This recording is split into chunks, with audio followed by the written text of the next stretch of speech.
We can start. Okay. Καλησπέρα σας.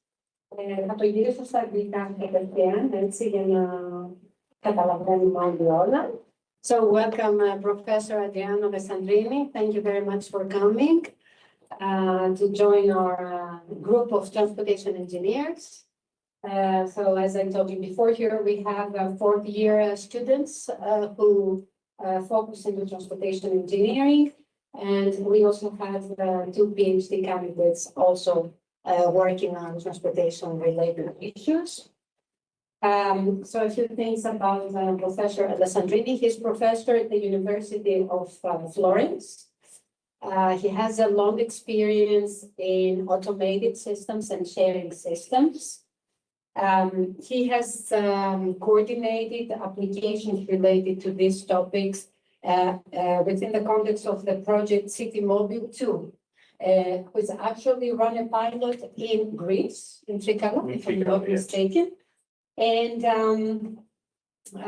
so during this project, there have been like 100,000 passengers that were transported on automated systems.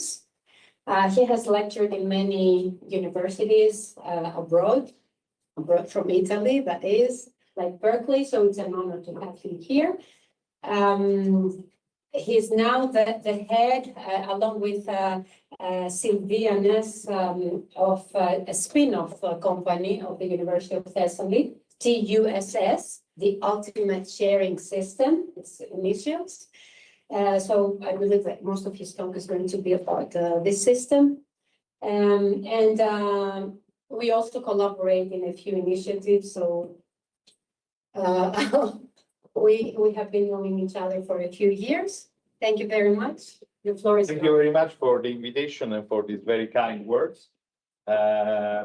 Yes, I have started working on innovative transport systems already in last century, at the end of last century, but I mean, last century, on putting automated vehicles on the road.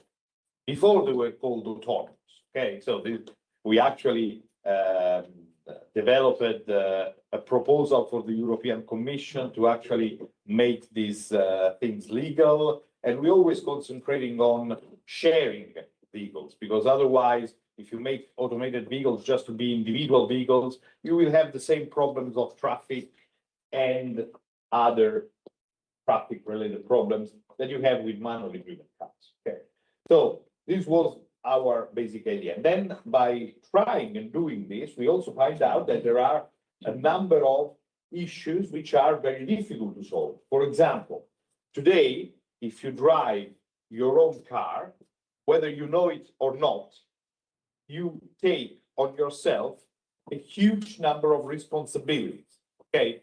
Whatever you do, you are the person criminally responsible for that. Now, fortunately, road accidents are very rare events.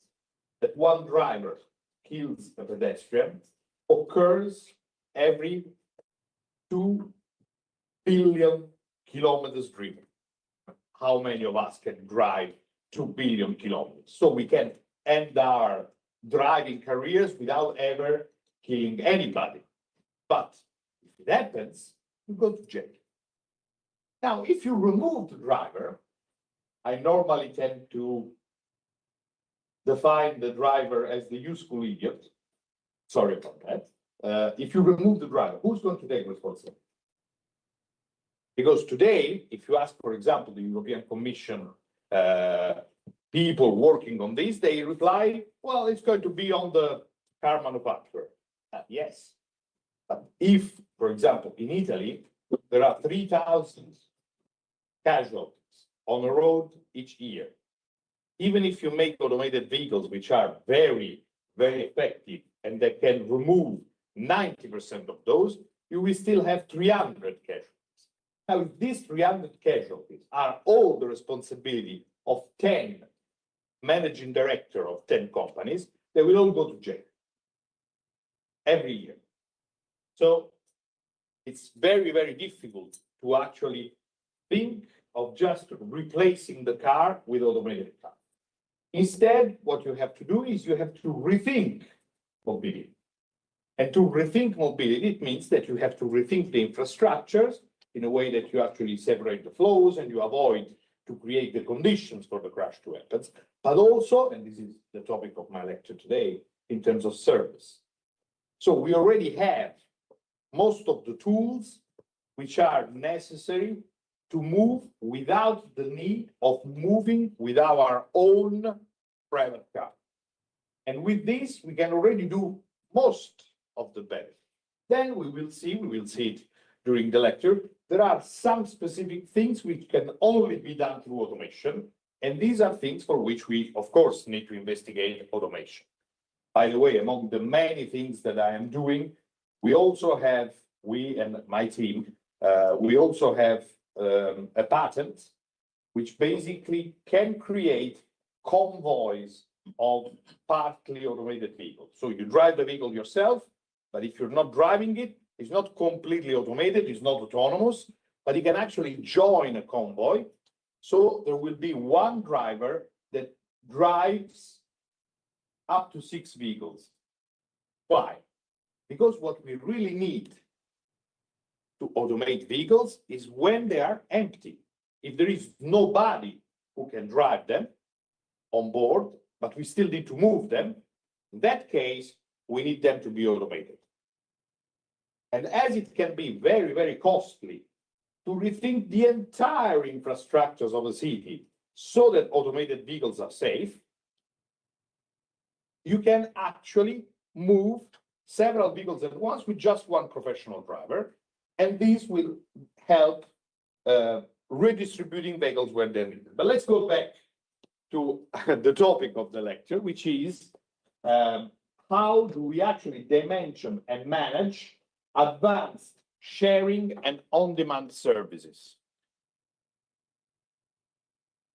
No? Okay.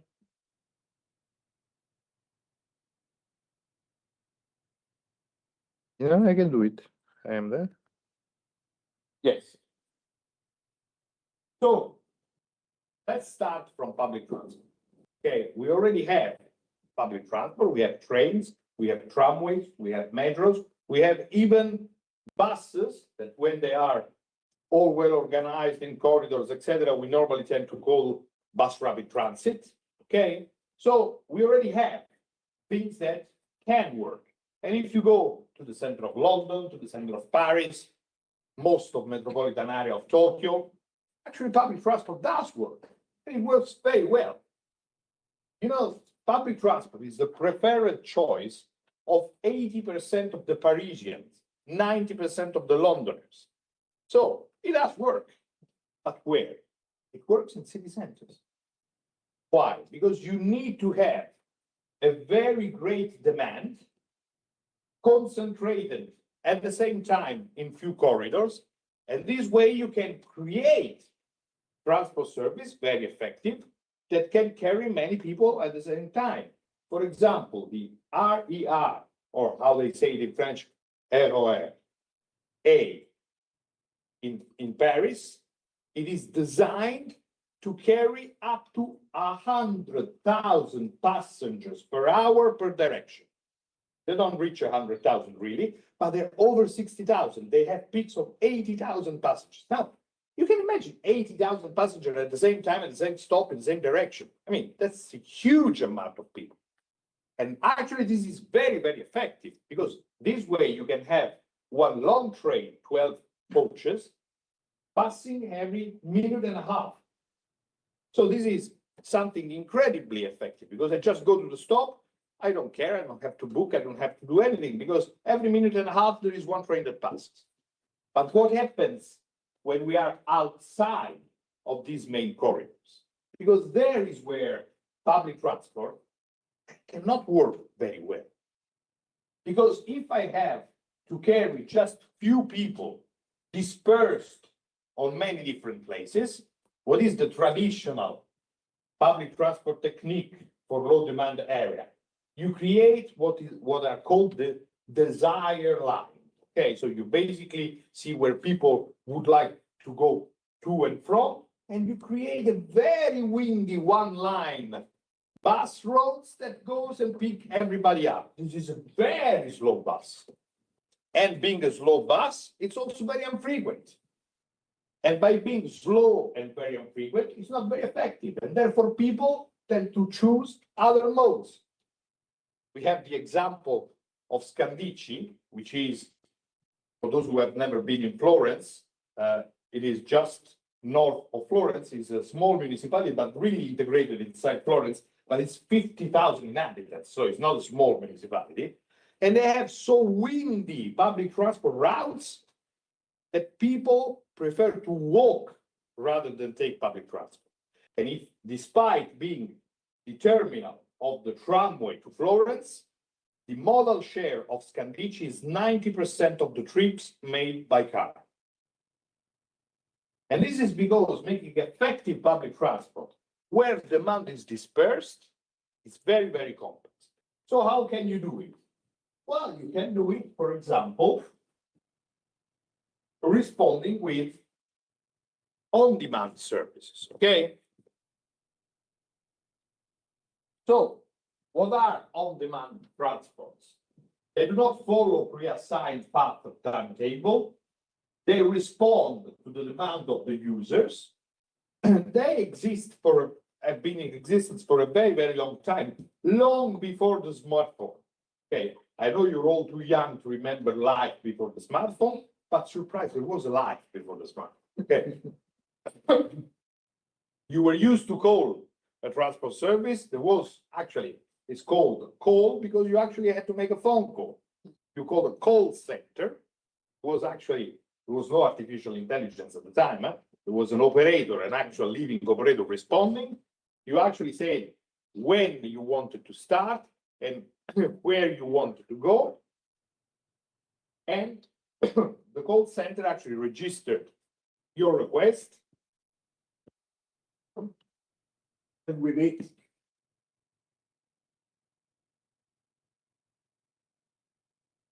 they could schedule the call. Now, these services were existing and effective, especially for people with special needs. For example, the metropolitan city of Florence had a service dedicated for people who were chronic patients who had to go to an hospital at least every week. And so they had this service that basically could go and send a bus, eventually with accompanying personnel, to carry people. Okay, so you basically, right now you do it with an app, okay? It's no longer need to call in anything, but you still need to define where you are starting from, where you are going, and either pick up or delivery time. Why either and not both? Because if you fix both the times, then you don't have any options to adapt. If you just set the delivery time, for example, I need to catch the 7:15 train. So I know that I cannot be at the station later than 7:12 to have 3 minutes to go and fetch the train. So my system will need to bring me there on time. But if it doesn't bring me at 7:12, it brings me at 7:10, who cares? Okay, I arrive 2 minutes early. On the other hand, if I have to book a ride from the train, I cannot possibly take a ride earlier than the train delivery. So I need to fix the moment in which I get off the train. But then, how long does it take the service to bring me to destination? Well, it depends on the number of things. I need to allow a certain flexibility, not much, but some flexibility I need to allow it. Otherwise, I will not be able to put many people on the same vehicle.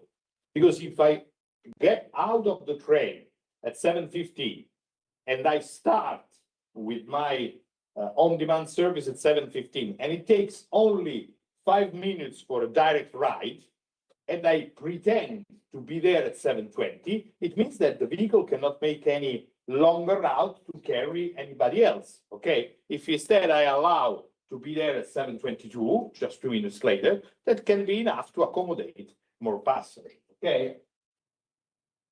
So there is a need to optimize the service in order to actually do it in the best way. What does the best way mean?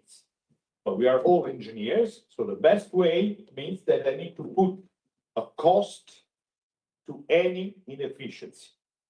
Activating a new vehicle as a cost. Idling the vehicle as a cost. Driving a vehicle as a cost. A late passenger as a cost. Okay, we put all these costs together and we create the function which minimizes the costs. So we have found the optimal solution. There can be several different services. The one which is normally the one most discussed is the last one. Okay, the many-to-many means I can go from everywhere I want to everywhere I want. Does this ring a bell? Is there any on-demand service like this you are aware of? Taxi service. Okay, taxi, Uber, Lyft. Okay, they are on demand. You go from everywhere to everywhere, but they are not collective. They are individual. Because if you want to go from one place to the other place at exactly that time, it means that you need a vehicle when you're there. And it doesn't, I mean, it's very difficult to find another person that really comes at the same time. In fact, what Uber does is that once it booked the first customer in a vehicle, it checks if another customer who's calling right now is along the route and goes in the same direction. In that case, he put the second customer in the same vehicle. It never puts more than 2 customers in the same vehicle. But if you really want to do this as a public and shared transport services, well, you need to do it with more than 2 customers. You need to do it with many customers, up to 8, 9. And therefore, I mean, having one either origin or destination that concentrated demand is very useful. The train station is a typical example. It's not only one physical point on the map, so we all go to the train station, we all start from the train station. One point. It also has another very important characteristic. The train has a schedule. So there is a train at 7:15. I bring people to take the 7:15 train. I take people from the 7:15 train. So 7:15 is the moment. There is another place with these characteristics. Can you think of it? Airport, for example.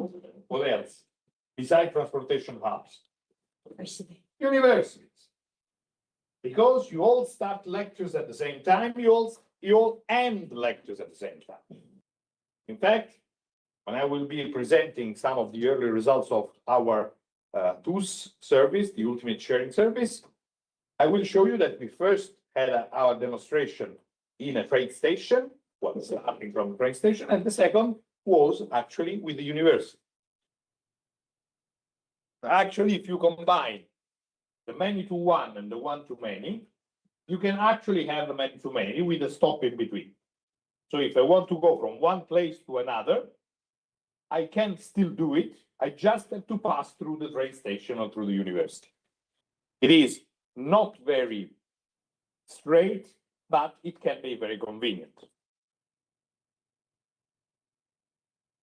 There is another important thing when you discuss on-demand services, and it is when are you going to book the ride?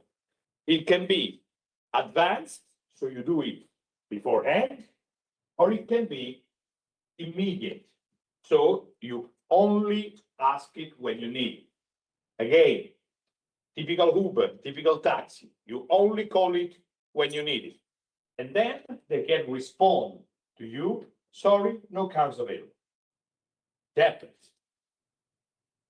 When you book in advance, instead, you have to know beforehand where you're going when you're doing it. But the good thing is that you have booked it. So you have well, of course, depends on the reliability of the service, but if the service is reliable, you have certainty. Actually, I remember I was once doing a meeting in Siemens in Munich. So they are not very conveniently located with respect to the airport of Munich, but not too far away. So I actually arrived there from the airport in the morning by taxi. And when the meeting was finishing, or it didn't get finished, but I mean, I had to catch a flight back. I asked them, can you call me a taxi so I can go back to the airport? I said, why do you want to go by taxi? I mean, this is rush hour. Go by subway. It's very convenient. I said, okay, but I don't care how much I spend. I mean, I just want something which is certain. And they replied, the subway is certain. The taxi is not. Well, actually, this is German. Okay, in Italy, subway is never certain. But I mean, the point is, this kind of pre-booked service, if they are reliable, then they can be granted. So there is not one solution which is better than the other, but they're different. So if you want an immediate request is because I have something that I couldn't schedule before, and I need the taxi or whatever to come and pick me up. If I want to actually go every day to the university, I know at what time I need to be at the university, so I know that every day I need to book a ride to the university. I can do it in advance, I can do it for days in advance. So it's different purposes, but still on demand. Now, from the software point of view, the immediate request is a different problem, because what it really needs to do is just a matching.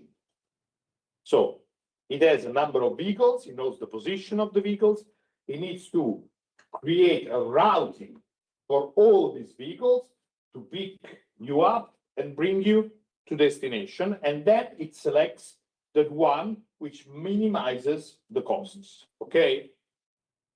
On the other hand, the advanced request needs to store all the requests, have a certain deadline in which to accept these requests, and then it needs to optimize who goes in which vehicle in order to minimize the number of vehicles and the number of vehicles might travel. So there are two different optimization problems. Personally, what I will talk more about is the advanced request. When you think about serving commuters, so people that actually do the service every day, or they know that they have to do the service, the advanced request is the one that can give you much more reliability.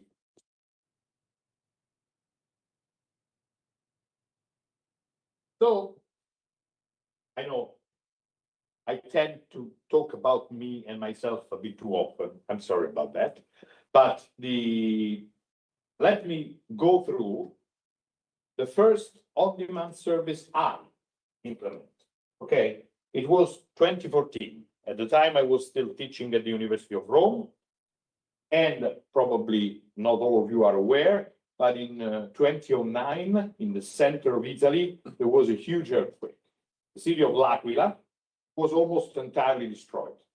5 years later, there were still debris from fallen buildings in the middle of the street in the city center. The city center was practically dead because roads were not usable, most of the shops were not open, and things like this. So they decided to force the reopening of the center of L'Aquila by reopening the public offices and by creating some corridors, okay? The problem is you couldn't fit a bus, a 12-meter bus, inside a street which is very narrow because there are fallen buildings aside. So they had this idea of creating an on-demand service with a smaller bus, just 13 passengers, and as this was funded by a ministry which also has the environment in the title, they also picked a partly bimodal bus. So it could be electric or it could be diesel. Okay. Now electric with lead acid batteries in a very cold environment with very steep hills, it's not a great choice, but I mean, that's it. Okay, so we did this. We called it a smart bus. L'Aquila.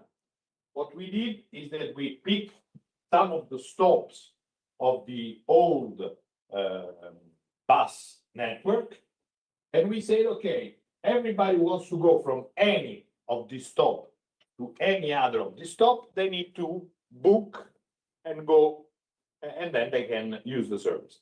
Now, the deadline for advanced booking was at least 15 minutes prior the trip. So anybody can book up to 24 hours before, but no later than 15 minutes before the trip. So we could basically do this. We get the call immediately and we checked whether this was feasible or not, just on the basis of what we knew at the time. And we replied yes or no, whether we could or not accommodate the call immediately. Once we replied yes, we can accommodate the call, we took the call into the list, but then we only elaborated the real route of the vehicle 15 minutes prior to the, and so we actually send text messages. At the time, this was the maximum we could get, text messages and websites, okay? And we send the text message 15 minutes before the scheduled departure of the bus, and we could tell the people, be at the stop at this time, etc. Then we had a number of nice happenings that often happens with when you work with companies which are which have very strong union. When this was presented to the drivers, this was actually was believed by the drivers to be very interesting, and so everybody asked to drive. So we decided to select few drivers, and instead the trade union said, no, everybody who wants to drive, you need to let him drive. But we had just one bus, and we have 40 drivers, 40. So we had to train them all, because actually you had some simple, but still, I mean, for somebody who's not used to, and remember that they were not digitally native, okay, because there were still no smartphone at that time, okay, yeah, the first smartphone had already existed, but they were not very much diffused. So the idea is you had a touch screen on the vehicle in which you had to give a number of instructions, just explaining to the bus drivers that they had to touch things on the touch screen, etc. It was not easy. Plus, we had developed all the technology ourselves at the university, including the hardware technology which was on board. So, as often happens at universities, things worked, but not every single time. So it did happen from time to time that the computer crashed. So it needs to be restarted the hard way. So we had installed a small button in case you need to restart the computer. Actually, we had made it red, so to be clear that it shouldn't be touched unless, and almost all drivers when get on board, but first they touch the button, then it took 5 minutes to restart. So, but in any case, there was a guy working with me at the time. I called him the human call center, because basically what he did, he was on the phone all the time with the bus driving, saying, no, touch this, no, don't touch that, no, do this, no, okay, you can go, yeah, okay. And I mean, there was the mobile phone for the driver, so you actually had a small place to keep it on the bus, but when you were off the bus, you had to keep the driver mobile phone. The driver had to keep the driver mobile phone with him, because he could be called to drive, okay? So, I mean, it was, I know, it sounds like something before history, okay? But still, I mean, this is how things have progressed. So there was a website. You can register through a website, and you can also do the booking through the website. And we also made the first website which were compatible with the browser on the mobile phone. The first browsers on the mobile phone were nightmarish, okay, because you didn't have a touch screen, so you just had to click different buttons. At one point, the public transport company decided to also enable the call center they have to make the booking for some of the elderly. Otherwise, it was almost impossible to do it. Well, at the end, the user had simply to show up at the stop, actually simply to be sure that you had the person on board. We had took one of these, you know, when you go shopping, grocery shopping, and you go to the cash desk, they have this pistol that actually is just scan the barcodes, okay? So we didn't know how to do, so we put one of these pistols, and you have to put, in Italy, every single person has to have what we call the fiscal code. Okay, and it is also in a barcode. So you have to basically badge your barcode to show that you were on board. Why? Because if you decide not to show up, not to enter, then I remove your arrival stop from the list of stops and then reroute the bus to a different. So we also had the possibility for the driver to manually accept the people. Was a nightmare. Once the bus stopped because there was a bee, so he opened the door. When the system found that the bus had opened the door, it understands that it is at the stop. So he checked the GPS, sees it's not at the designated stop, and he asks the driver, "Why did you open the door? Is this the real stop and we are missing the position? Or is you're just opening the door for no reason?" And instead of saying, "I opened the door for no reason," said, "I am in the right position." So the software activates all the people that have to get on board, need to check them. But there is nobody because it's not at the stop. So it cancels all the next stops. So the interaction with the human is something very complex. Right now, things are because we are all so much used to smartphones that we tend to use them everywhere. But for example, Transdev, for those who don't know Transdev, this is one of the largest private companies operating public transport in the world. It's operating from Canada to United States to France. They are originally from France, and they operate mostly in France, mostly lines in the suburbs. Those lines, which have very little passengers, and mostly passengers who have no other choice than go by bus. So they made a survey with them asking how to make things more intelligent and whether they will use smartphones to use the public transport, and 90% of them replied no. Okay, so you have to think about this as well. Right? When you are designing a new transport service, you have to consider that if you do it in place of the existing one, you need to be able to be inclusive. How do you do with blind people? Because a blind person can easily, right? He can get used to go to a stop, wait, and then when there is the bus that comes and opens the door, he can ask whether this is the right bus or not. And if yes, he can board the bus. It's not easy, but it's doable. What do you do with a vehicle that can come? He has no marking, he has nobody on board. What do you do? Okay, so you need to prepare an app that is okay for them, that can talk to them. But it's not easy for a blind person to use an app. Okay, so these are all things that you need to think about. So, main results. In green, the good things. In red, the bad things. Let's read. Well, a number of registered people. Many of those actually used it. We processed 54 travel requests, only 4.2 travel requests on average per day, per operating day. So this is a very, very low number. Right? You don't pay a bus, not even for 4 people a day. There were 1,800 passengers kilometer, etc. But look at this one. 0.3 passengers per kilometer on average. This means the bus drives empty, picks a person, drives the person, go back empty. So most of the trips is done empty.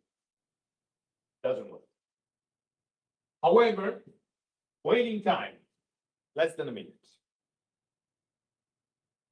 Trip duration, less than 6 minutes. So we really did a very high quality public transport service. However, the passenger kilometer cost nearly 20 euros. And an average trip costs 75 euros. So this is something incredible. When I discuss these things with the guy in the US DOT dealing with the transit, the paratransit, they call it. So the transit service for people with health problems, so a social service. They said, yeah, well, that's about right. We spend about 75 bucks per person. Okay, but I mean, 75 bucks. Why don't you just pay a taxi then? It's cheaper. Okay. But let's see how this compares with the traditional bus. Actually, as I told you before, there was no possibility to have a traditional bus there. So we just pick 3 of the stops, which are in common with line M17. And if you look at these, they cost 210 euros per day, 42 euros per trip for each of the 5 trips. So it's very expensive, also the public transport. Where is that they actually gain? It's here. Because in Italy, if you operate a public transport service, you receive a subsidy. A subsidy normally from the region.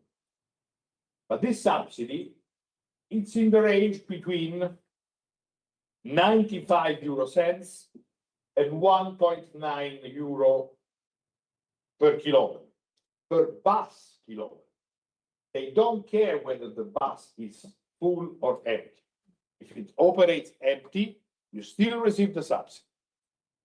So for them, having the bus that travels empty, they still get money.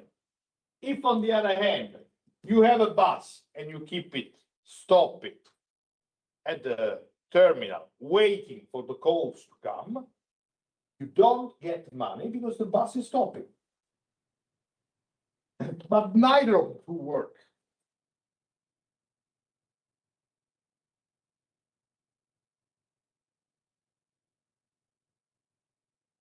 These are the frequencies of calls received.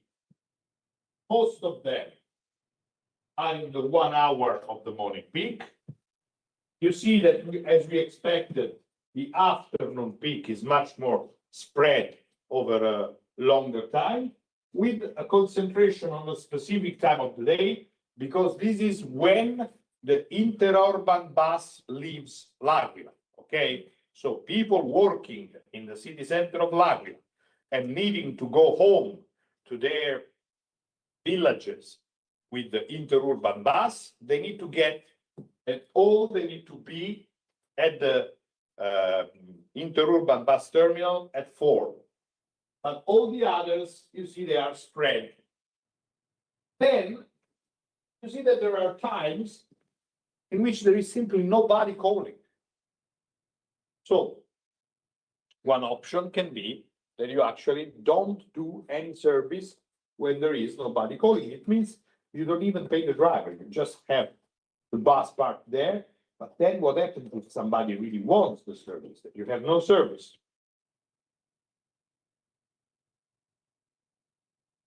So what did we learn?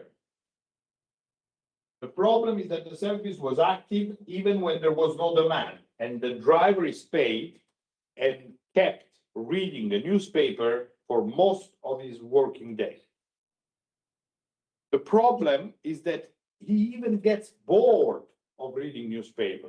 So after a fight, an initial fight between drivers for who was driving, then everybody said, no, I don't want to drive that bus. I mean, it's just waiting the full day. So I prefer to drive an empty bus as I'm used to. Our problem in L'Aquila is that our service did not concentrate the demand. No way. There was no single point that everybody needs to reach or start from. There was no time that concentrated. Okay.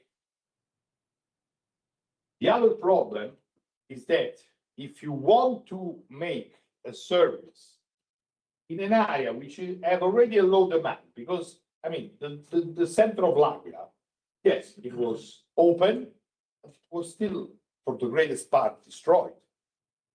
So there was not much to do. People didn't go there just for fun.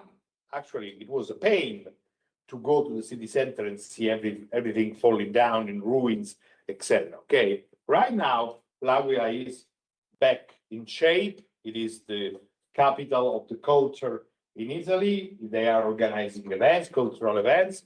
So, but at the time, there was not much demand. Plus, the municipality, because there was not much demand, they actually removed all fees from parking. So basically, you could drive your car there as long as you wanted. Who cares? And this means that everybody who could drive a car did drive a car. Additional transportation is not the solution. Okay. So when you have other things like this, you have to think differently. So what is the solution that can be? Either you have a part-time driver, which means, for example, that you have a driver that drives the bus in the morning, but then he does something else. Or you can, you can have a many-to-one service, eventually combined to a one-to-many. Any new service struggles, so it needs accompanying measures. If you make a new service fighting against the service to which you are used to, it's very difficult. I'll tell you this, which is a nice event that happened when we first demonstrated our TUSS service nearby Florence, Sesto Fiorentino. We, first of all, as transport engineers, we made a question. Okay, so we made, actually this was Sylvie's idea. We had an artist making a work of art. We made some small postcards of this work of art, and on the back of this work of art, there were a catchphrase and a QR code. So we basically went to distribute this work of art. It was nice because not many crashed. If you go and give flyers, you will find everything littered of flyers, okay? Because nobody really wants to carry this. If you give them this nice postcard, it can be nice, okay? So we had about 300 people replying to this question, okay? Then out of these 300 people, there were people who did this trip only once, so they were not very interesting.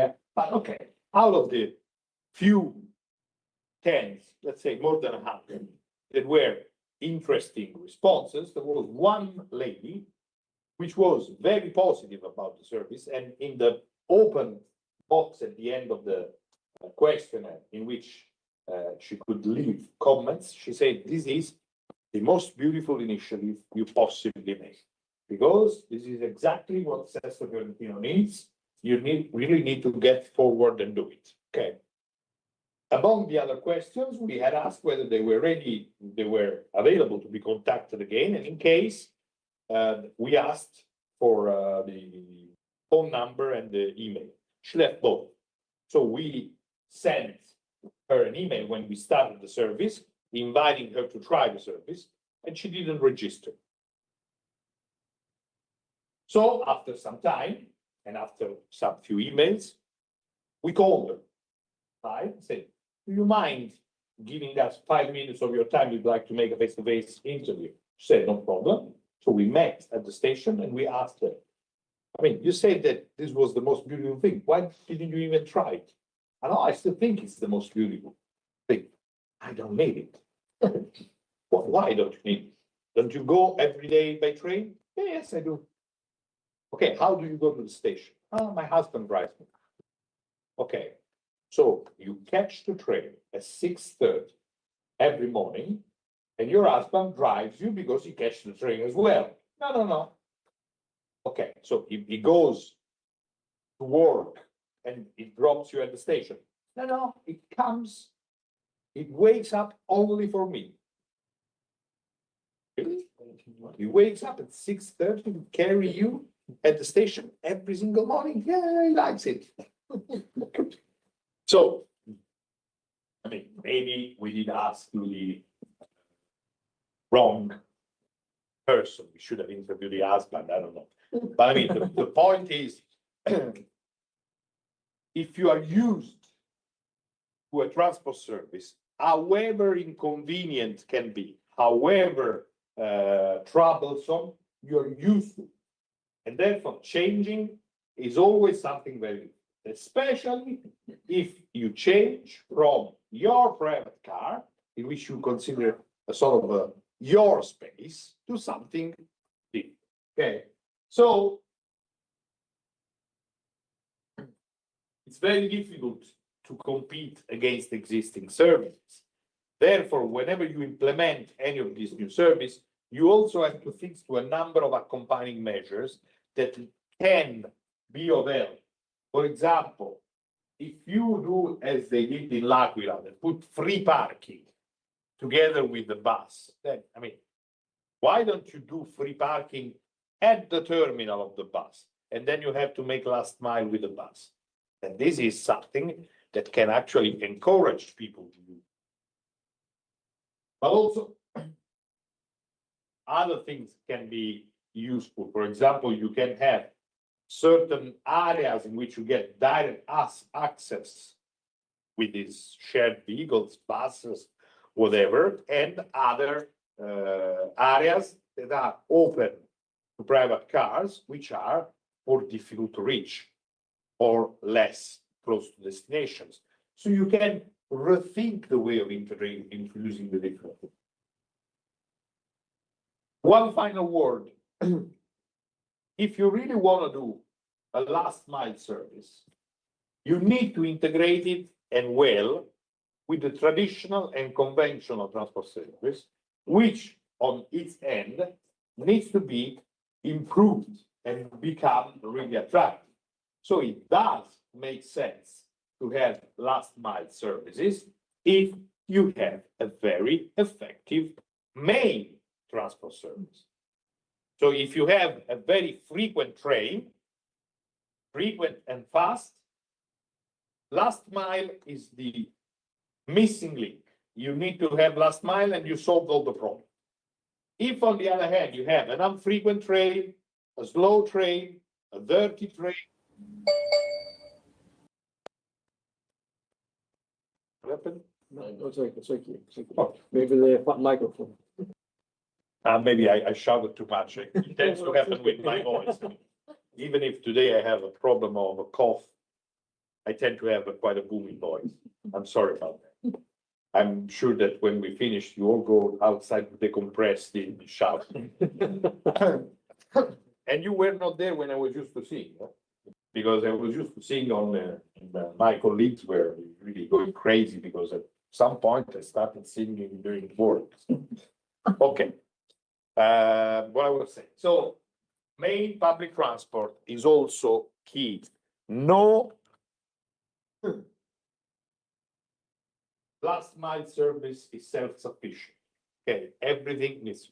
So if on-demand service do have this problem, is there still a way to use all the concept, all the good, all the benefits of on-demand services, but solving many or most of the problems? We do think so. And this is our TUSS service, the ultimate sharing service. How does it work? It works like this. The commuter booked the morning ride to the closest train station. Let me add, closest and well-served train station. For example, in the outskirts of the city of Florence, there are several small, not too small, between 10 and 40,000 inhabitants, so not very small. But I mean, small municipalities, they all have a train station. But the problem is that the frequency of the train stopping is not the same for all. For example, in Calenzano, you have the same line that goes from Prato to Florence, but only one train per hour stops. In Sesto Fiorentino, the same line, but 4 in the off-peak, 6 in the peak hours, 6 per hour, train stops there. So it makes a difference. So when we implemented this, we didn't pick the station in Calenzano, we picked the station in Sesto, and if you live in Calenzano, you can still take a ride to go to the station in Sesto. So you book the ride to the train station. You normally do it by midnight the previous day. One of the things we learned in Sesto Fiorentino was that we really wanted people to book the morning ride, and actually we went to the mobility manager of the companies and asked what was needed to make this service attractive for their employees. And what they replied is, you need to ask them or to give them the opportunity to book the return together with the morning. Because the real problem, or most of the problem, is not the morning, is when they actually go back home the night. So if they decide to go pure transport, pure public and shared transport in the morning, they get stranded in the afternoon because there's nothing to go back. So ask them to book the ride, and this is what we did. Okay, we opened the booking for 24 hours. So you can book any ride from midnight to midnight next day. So the app either replies giving you the place. Actually, to simplify matters, we define the number of stops. So basically, you have to go to one of the stops. You don't walk much, you walk up to 50 meters.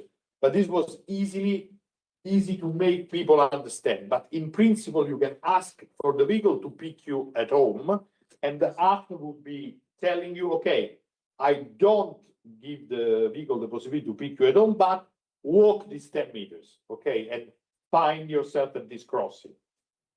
This can be a solution, but in this case, we actually use stops, okay?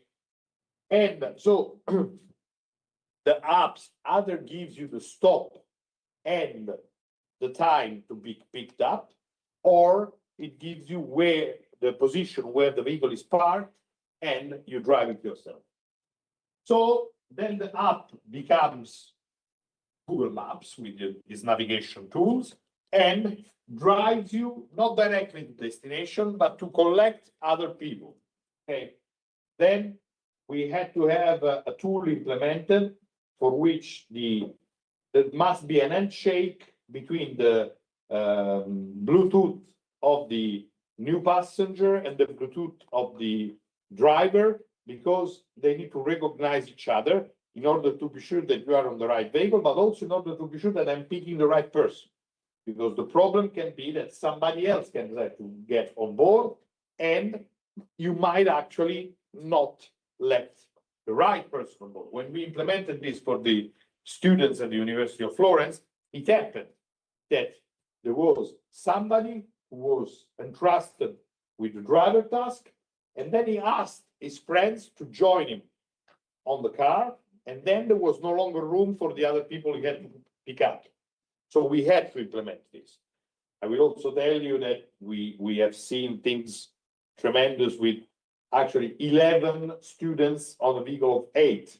Okay, so we had to stop them. Actually, there was quite a rift because we had to send them a letter to an email, an official email from the headmaster of the university, telling them, look, you're not putting just in jeopardy the vehicle and the insurance, etc. You are putting in jeopardy the career as a university student because you're doing something illegal. So the driver is driven by the app, collects all the other passengers, and then they all drive together at the station. They arrive at the station, they park the car in a reserved spot. No parking seeking, nothing. Okay. You leave the car there, you just close it as a normal car sharing app. Then there is another pool of people, which I've already booked in advance, that come to the same with the same train or with the later train and find the vehicle parked there, and they drive all together. Now here is where it starts, the part which is different from any other application. The driver of the new pool, the one outgoing the station, isn't actually directed directly as his final destination, but after leaving the other people, he is directed to pick up the driver of the next pool. This way, when he reaches his destination, there is what we call the exchange on the fly, which means basically the Bluetooth of the two phones get in touch. The driver is asked to release the driving task. The new driver is asked to pick up the driving task. This way, it also shifts responsibility. Though we have insurances, all coverages, we even cover legal expenses in case one of the guys driving run over a kid. Okay, we cannot remove criminal responsibility. If you do something wrong with my vehicle, you're still responsible. I cannot remove this. This means that if the person who takes the fine, actually, I don't know if many of you knows, but when you get the fine, it's not administrative, it's a criminal punishment. Okay, so you get the fine because you broke the law. You don't get the fine because you didn't pay something. So actually, if you don't pay this fine, there can be consequences that can go up to jail sometimes. So the point is, I need to know exactly the moment and the position when the transition of responsibility happens. This way, the new driver takes the responsibility, drives the vehicle, he picks up other people and goes back to the station, leaves the vehicle, and the circle restarts. No need for repositioning empty vehicles. The vehicle gets repositioned just by scheduling things.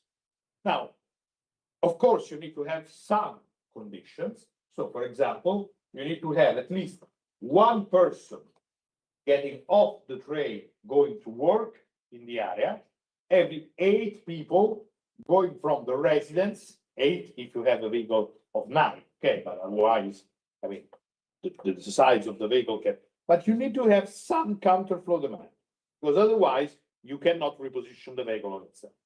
In case there is nobody repositioning the vehicle, we have operators. Operators are actually, they have foldable electric bikes. They ride their electric bikes from where they are to where the vehicle is parked, is left. They fold the bike, put the bike on board, they drive the vehicle, and they leave the vehicle where the vehicle is needed. They take the bike and go back.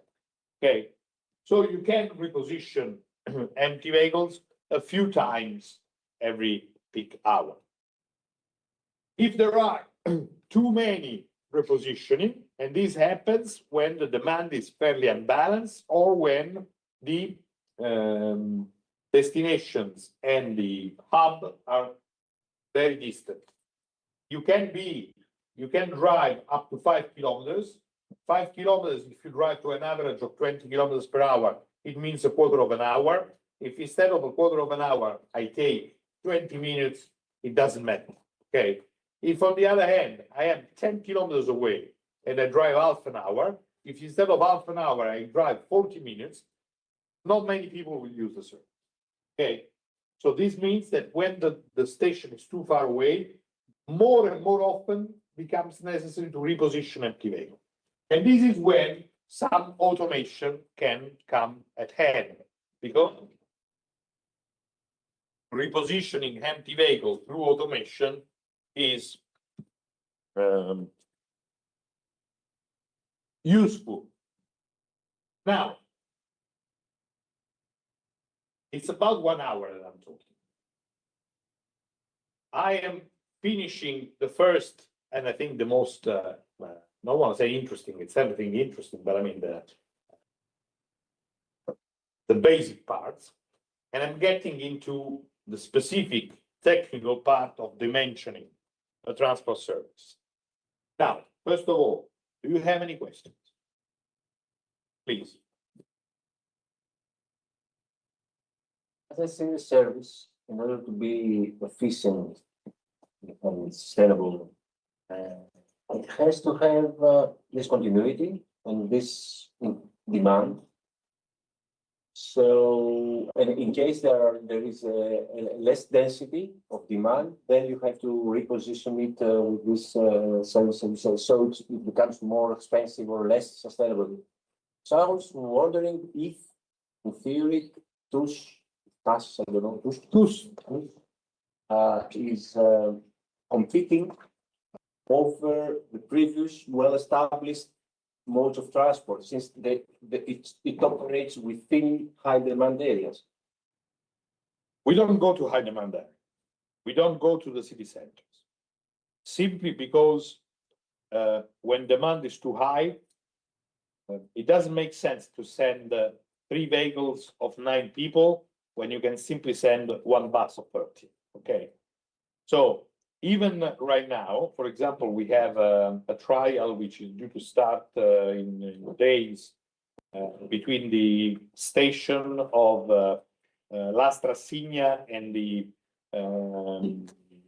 industrial area of Scandicci.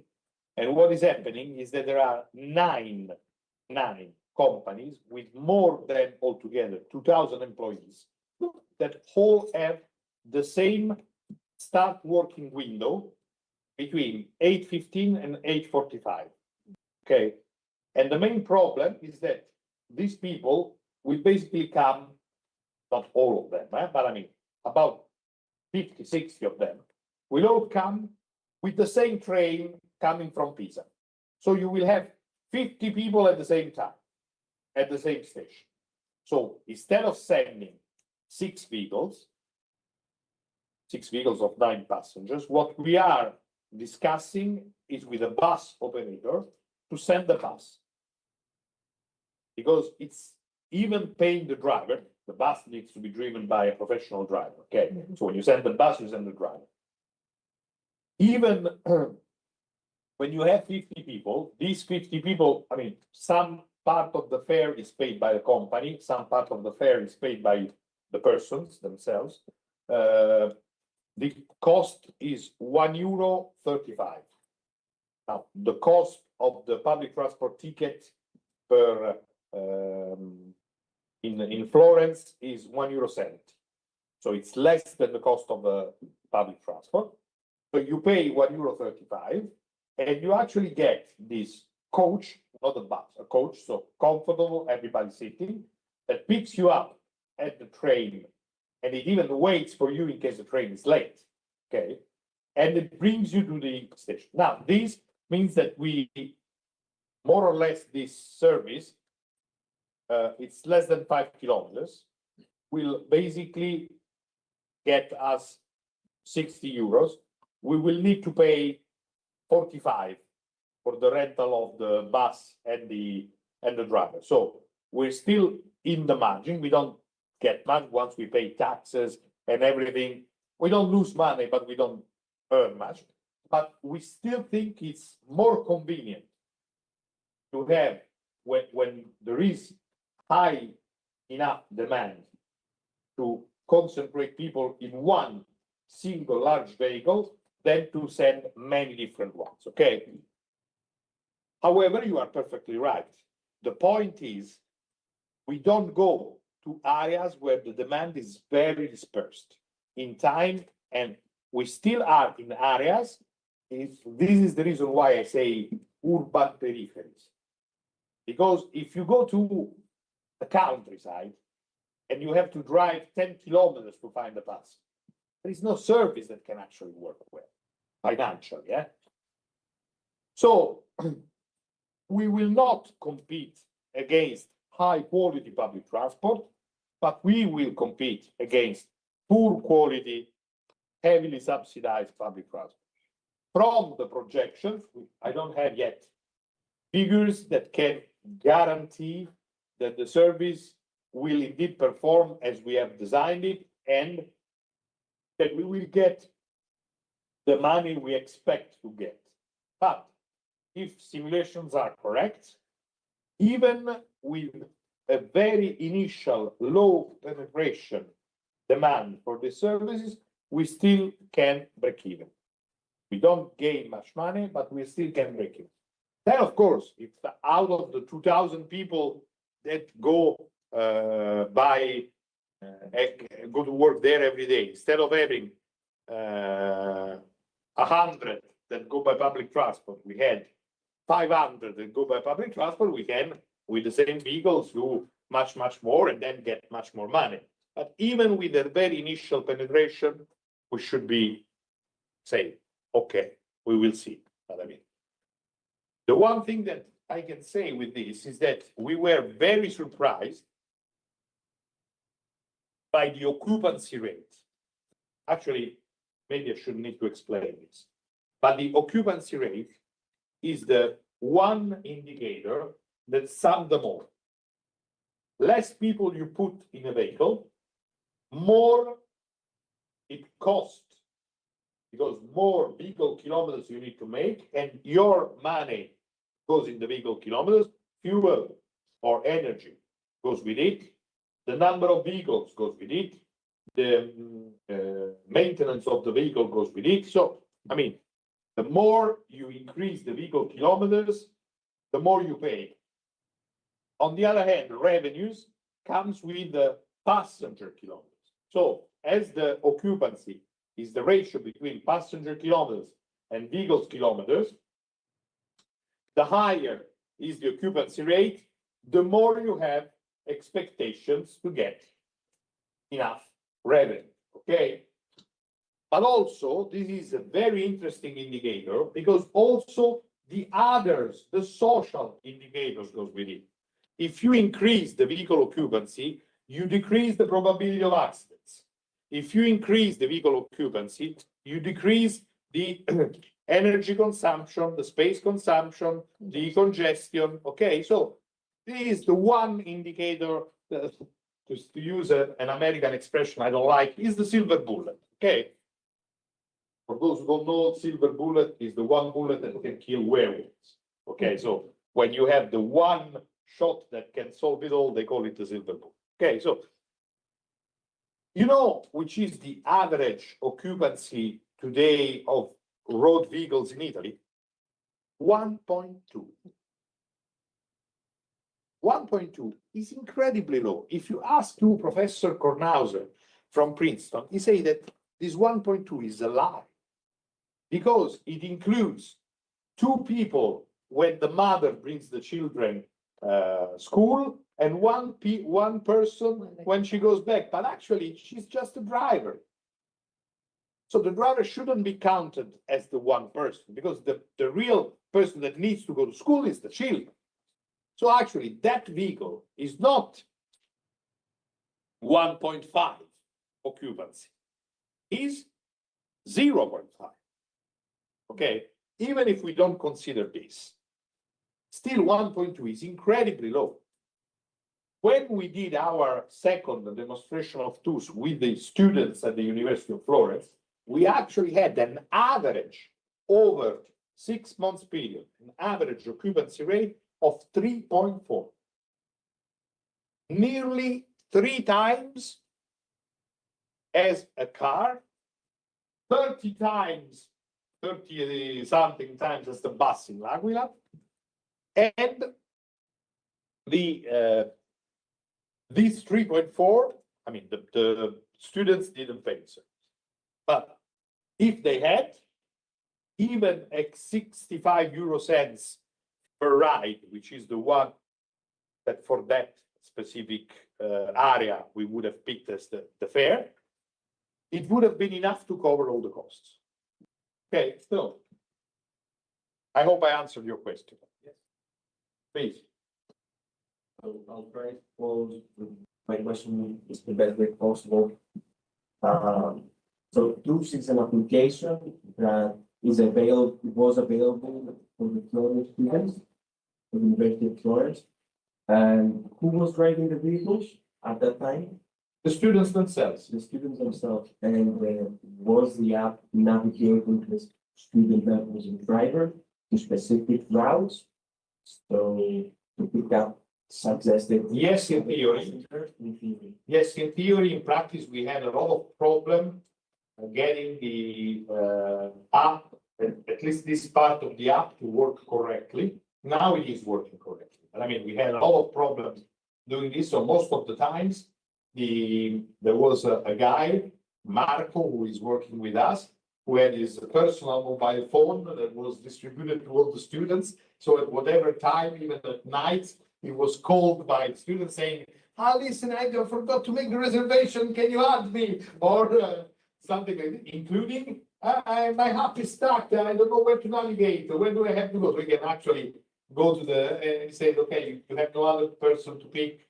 Just go directly to Santa Marta and say, now you have to pick this person at Ripari. So, but in theory, not only the navigation app starts automatically.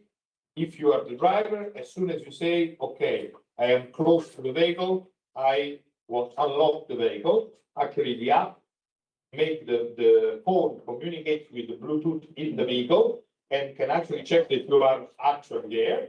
In this case, it activates the vehicle and you can drive it. And automatically it opens the navigation app, showing you only the next stop. So you have to go to the next stop. And only when you reach the next stop, it opens.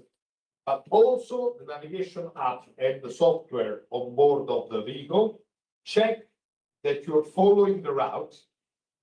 And in case you're not following the route, it can give you a warning that you are making a mistake. I mean, we have found, for example, students that took the vehicle and then went to an ice cream place. So the route is completely determined from the start of. Completely determined by the system. Yeah, from the start of the route. Yes. So if there's no change during the route. No, it is dynamic, so should there be any necessary change, the system will update it, but it's not up to the driver to decide how to make it. Please. These buses are owned by the Italian railway company, so what could be more attractive for passengers to use them? I'm sorry, I didn't get you. You said it. If could these buses owned by the Italian railway, so as to be more attractive for the passengers to use them? Okay, we have a good relationship with the Italian railway. Actually, the Italian railway is a multi-headed monster. I think there's a Greek mythological dog that had many different heads. I don't remember. Nidra, yeah. So if you talk to different people from different divisions, you can have different answers. Now, the bus company that belongs to the railway company is not actually headed by the same people who owns the station and by the same people that owns the track and by the same people that operate the service. We are in good touch with all of them. The bus company, which belongs to the railway company, was one of our initial partners when we started all this. Okay, so they are really committed. We are really struggling, but I don't know why. It's really personal relationship. I mean, I tend to be a bit rough in the personal relationship, and so it might have been that I inadvertently insulted somebody. I don't know. But I mean, the train company is still not allowing us to get real-time information on the trains. So they are available to public, but if our bot goes there, it gets blocked. Okay, so I don't know why, and I'm sure we will solve it, but the railway company is very, very complex to deal with. However, why do we need to have real-time information from the train? Because we need to adapt our schedule in case the train is late. Okay. Any other questions? Okay. So what do we want to do? Because we, do I go forward?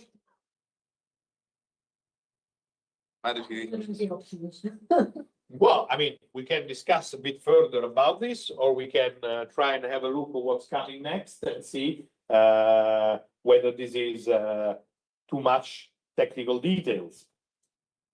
What I'm doing this here right now is that I am presenting how you actually dimensioning a service like this. So I will give you the example of an on-demand service, but actually TUSS service is designed exactly the same way. There are just minor adjustments that I will explain later, okay? So what we're doing is that, first of all, I think you all know what traffic zones are, okay? When you have a demand, you normally have to divide your area, your study area, into zones. We normally call them traffic zones. And then you collapse each zone into a single point we call central, okay? Now, if you take large traffic zones, the one point doesn't give you the dynamic of the people moving inside the zone. So if you want to dimension an on-demand service, you need to split the zones into many more. How many more? Up to you to decide. But in theory, if you take every single stop and you draw a circle of around between 50 and 100 meters, if you ask people to walk more than 100 meters, it becomes difficult, okay? Maybe people your age. Already people my age, 100 meters, especially if you have to go uphill. Okay, so normally what you do is this. Then, of course, if you get a lot of zones, a lot of points, a lot of stops, then it might be a much too complex route. So it's up to you to decide. Once you have this, you need to follow individually each customer and each vehicle. So to follow each customer and each vehicle, you need basically create a software that can make the schedule and the route of each vehicle and understand when it picks up each customer and when it delivers each customer. Okay, and this is the software I'm about to present. So what we need to do, we need to simulate trip request, vehicle route, pickup and delivery. We need to select which vehicle can respond to all requests with minimum cost. For example, this is the typical dilemma. Do I activate a new vehicle or do I deviate the vehicle which is already scheduled? Well, as I said, we make a cost balance and we check which one costs less. And then you need to simulate different scenarios because, of course, you might have more vehicles, less vehicles, more charging points, more nodes, less nodes. So you can simulate many different things. So we start with the origin destination matrix. We assume this exists, but then even if we have the origin destination matrix with the new zoning we made, so with the small zones, we still do not have enough information because we need to know each customer when moves from where and to where. So how do you actually do this? You either have real data or simulate, you actually create randomly generated calls which need to respect the overall origin destination matrix. Now, randomly generated calls are by definition random. So you cannot just have one list. You need to have several different randomly generated lists and see how your system, how your dimension changes with the different lists. Okay? Normally, you tend to generate at least 10 lists of randomly generated codes. Then, as many things are done with the outputs of each individual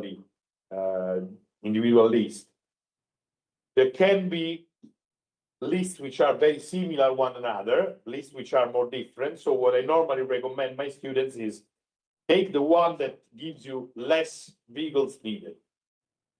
Take the one that gives you the most vehicle needed, and then take a third one which is more or less an average, okay? And with these three, you cover more or less the spectrum, but you reduce the overall number of outcomes to consider.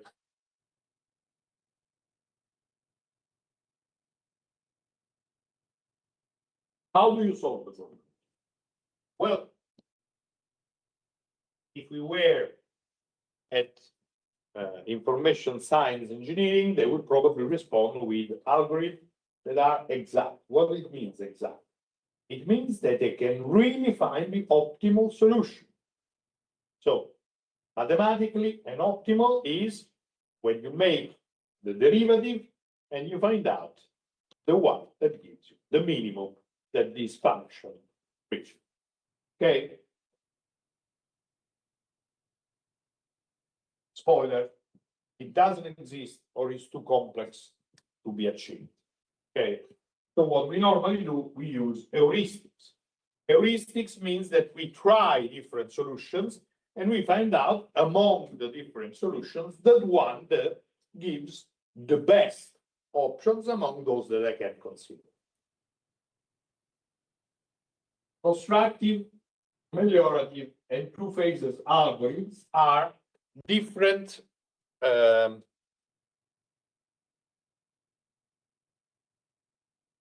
algorithms, all heuristics. So how does a constructive algorithm works?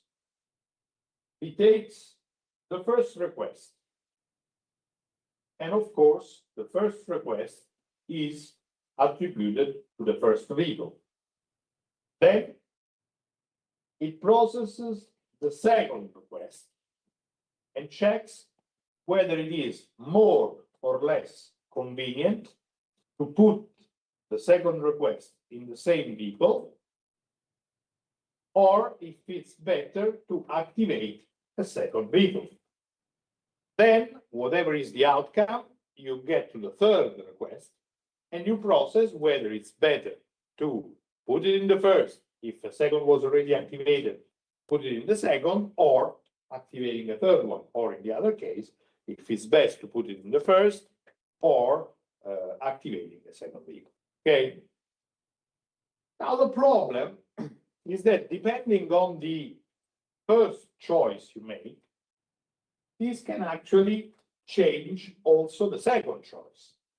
Because if you integrate, if you get the second person in the first vehicle, it can happen at very high cost. Even if it's a lower cost than activating the second vehicle, it's still a high cost.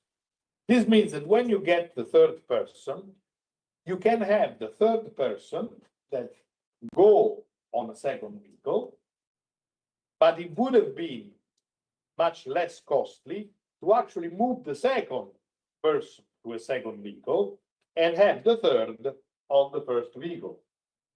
I see that the faces before me are also blank, that I need to re-explain this a little bit better. So let's assume when you have an heuristic, you just consider what you're doing right now without getting any horizon of what will happen next. Okay. So you only make the calculation of how your generalized cost function changes depending on your single choice. Inserting the second core in the first vehicle, activating a second vehicle. Okay, just one choice, no other option. You pick the one that costs less, low cost, but you do not consider in this choice what is actually happening afterwards. So with the third, if we looked at all of them together, we would find out that putting first and third in one vehicle and second in another vehicle would be the less costly solution, so the optimum. But I only go there once I already made my choice before. So the constructive phase cannot consider this. It just makes whatever choice is best at that point. So it makes the first person in the first vehicle, the second person in the first vehicle, and then activates a second vehicle for the third person. Only on a second passage, when you make a meliorative heuristic algorithm, you actually can try to make a few exchanges. So you basically try to switch second and third and see whether switching second and third, the new solution costs less or more than the old solution. In case it costs more, you keep the solution as it is. In case it costs less, then you have to recalculate what happens next, following the second solution. Okay, so you basically take a solution which already exists, that you build in your constructive algorithm, and then you go into ameliorated.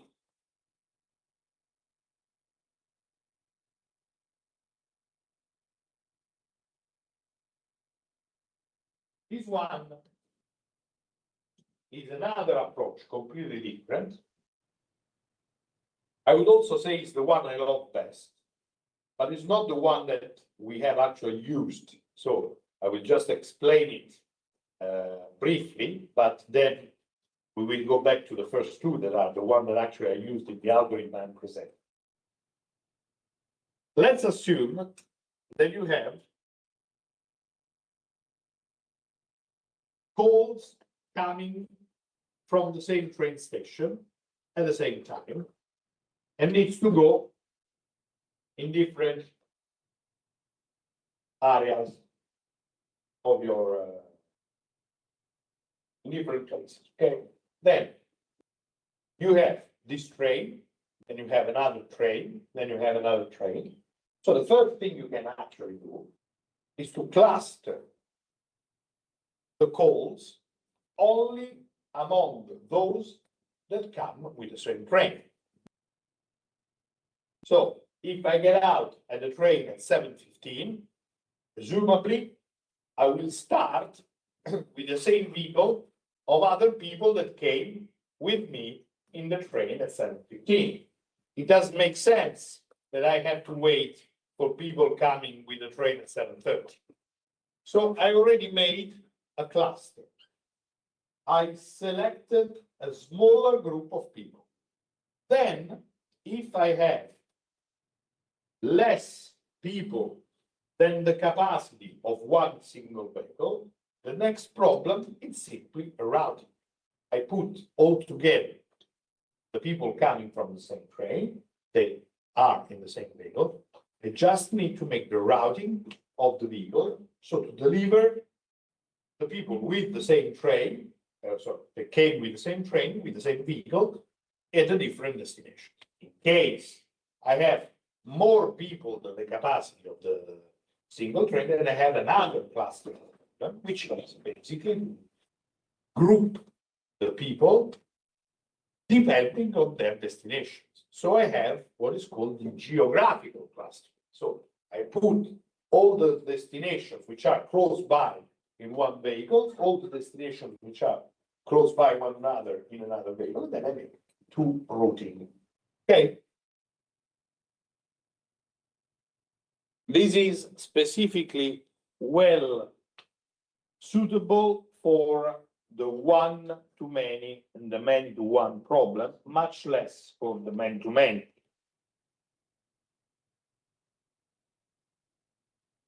Okay, the exact algorithms, not even worthwhile to discuss them. I mean, normally are based on branch and bound techniques, but I mean, they are really normally used just because if you want to test how your heuristic is doing, you make a very, very small problem and you make the exact algorithm and test with your exact algorithm how your heuristic is performing. If you try to be exact on a very large problem, then the cost, the computational cost becomes huge. And it can even be an NP-complete problem, which means that there is no exact solution. Okay, so let's, however, to stick to our solution, which is heuristic and two-stage algorithm, constructive, meliorative. Okay, first of all, let's formalize the customer. So our customers are an n number of customers, and we can give the customer a number that I that goes from 1 to n. Each customer has an origin. Actually, the origin in our case is a stop, a point. Point is one node in our graph. Of course, a destination. The destination node must be different. Okay, it cannot be the same. I cannot go back to the place where I was picked up. And actually, there is the DRTI, which is an acronym that stands for Direct Riding Time of Customer I, which simply means how long would take me to drive directly and shortest path, of course, from my node of origin to my node of destination. This is an important benchmark because, of course, I can do a number of concessions to try and share rides, but if the direct ride time is very short and instead you give me an actual ride time very long, I might not be interested in doing this, okay? Desired pickup times or desired delivery time. Again, or, because if you block them both, you have a problem. Actually, we had quite discussions with the guys, with the information technology guys that are helping us to industrialize these algorithms into the app that we are actually doing, because they were really convinced that you had to provide both. And I say, look, I mean, problem is that if you provide both, you either say to them that you don't care of both, or, I mean, you can't possibly have the, so in the end, we compromised with this. We decided that once you decide your desired pickup time, it already, the app already selects for you an estimated delivery time, or if you pick the desired delivery time, it sets an estimated pickup time, and then it's up to you to decide which of the two you're going to block and the other one which is going to be calculated. Which is the problem, is that until you don't run the simulation, you don't know the real number, okay? So the app can only give you an estimation at the beginning. And the estimation especially when you give it straightforward to a customer, can be not only misleading, but can also create some difficulties. Okay. The maximum deviation from the indicated time is basically the amplitude of the time window. Okay, so basically I accept to be picked up later than my desired pickup time, not earlier, but later up to a certain point, or earlier than my delivery time, but up to a certain point. Maximum riding time, I already told you, is the limit for each trip, and it can be a function of the direct ride time. So why? Well, there is arguments in favor of defining the maximum riding time general, and arguments in favor of defining it proportionally to the direct ride time.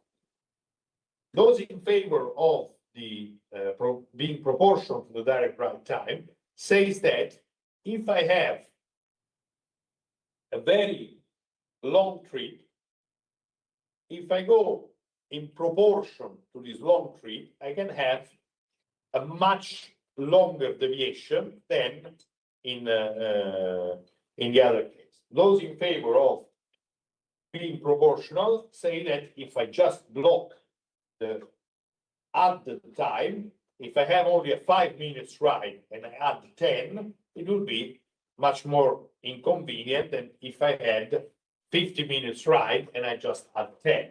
Okay, so which is the solution? Really, there is no one solution. It really depends on your problem.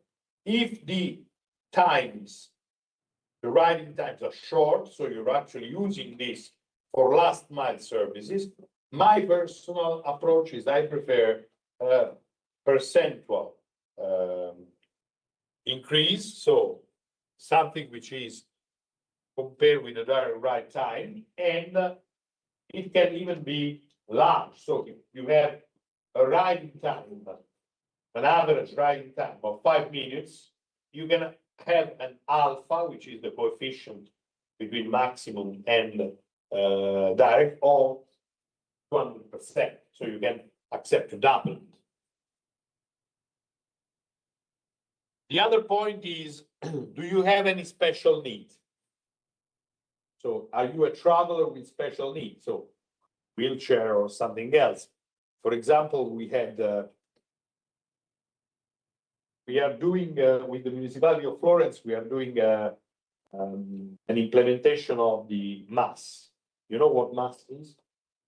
MAS stands for Mobility as a Service, and is basically one application that, in theory, allows you to not only check the itinerary, which is best to do it, intermodal itinerary, but it also allows you to book and pay for all the different portions of the itinerary, and can also check the itinerary you're doing dynamically, and eventually proposing you rescheduling and modifications. Okay, and so we made a number of interviews, and the nice things is that it came out a questionnaire that said, do you have any mobility problems, like you're in a wheelchair or you're blind or anything?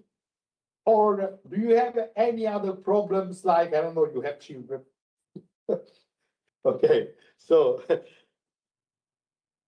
we corrected this, of course. But the point is that if you do travel with children, especially with young children, these applications, these transport services, need to know about, especially if you bring them in a stroller or you do something like this, because I mean, the vehicle that they send you and the space they reserve you must be equipped for it.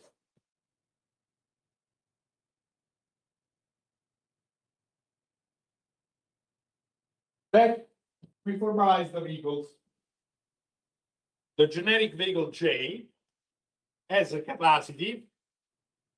Actually, it should be capacities in the plural, because it is a capacity of standard places plus places for people with special needs. Depends on how did you define the special needs, whether it's wheelchairs, whether it's luggages, whether it's stroller for young children, etc. And each vehicle has costs that are actually needed for the algorithm to make the calculation. The activation cost, so how much it costs to actually bring the vehicle out of the depot and put it into service. The hourly moving cost, so how much it costs to move, but also how much it costs to make it wait. Okay. Then you need to know which is the node of your network in which the depot is held, because this is one of the problems when you're simulating these things. You cannot simulate by placing the vehicles randomly on the network. So you need to define an initial position. So we normally define a depot and we start the simulation a little earlier with respect to the first call. So to allow the vehicles to actually go and position themselves where they are actually needed when the first calls arrive.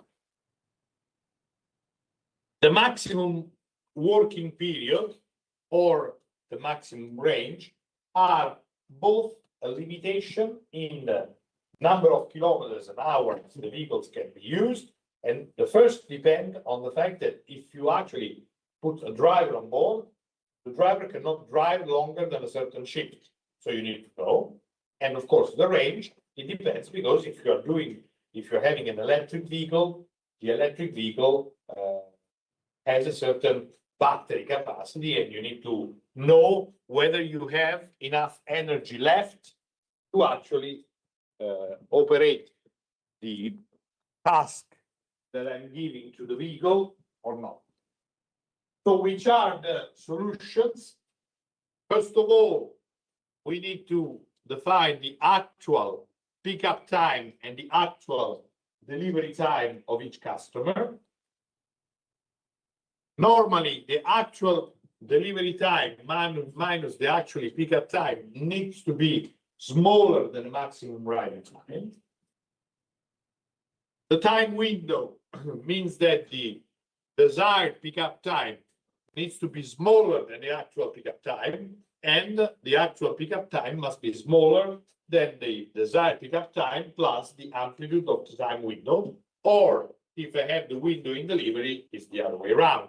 So the desired delivery time minus the time window needs to be smaller than the actual delivery time, which needs to be smaller than the desired delivery time.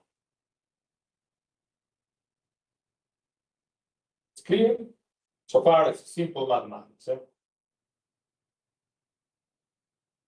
For each vehicle, we also need to respect certain constraints, which is capacities, this time is plural, working hours, and range. There can be, DARP has the possibility to respond no to a request that is too costly to be accommodated. So even refusing a request needs to be give a cost. So it is too costly to respond to that request. I might say no.